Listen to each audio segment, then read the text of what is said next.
So someone asked a really simple but really poignant question from my last video on the French Beauty and the Beast. Essentially, what's the difference? What's the difference between the original Beauty and the Beast and the adaptation? I narrowed it down really to three distinct differences between de Villeneuve's La Belle et la Bête, which was the original novel, and then the adaptation and later the English translation by Madame de Balmont. And I'm going to add a little bonus difference at the end, so stick around. The first clear difference is that de Villeneuve's novel was genuinely written for adult readers, whereas de Balmont's adaptation was intended to be educational and even a moral story for children.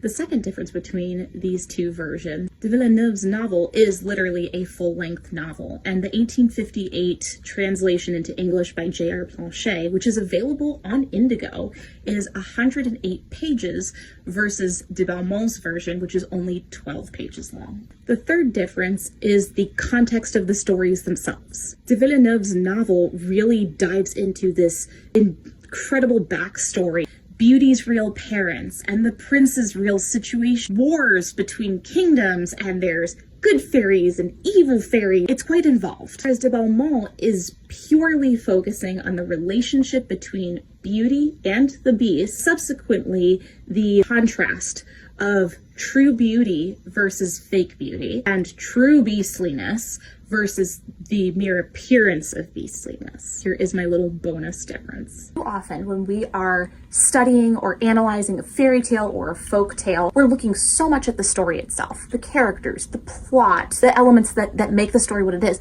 that we're forgetting the author who presented the story. One of the key differences between de Villeneuve and de Balmont's versions of La Belle et la Bête really comes from the fact that de Villeneuve was a writer and de Balmont was an educator.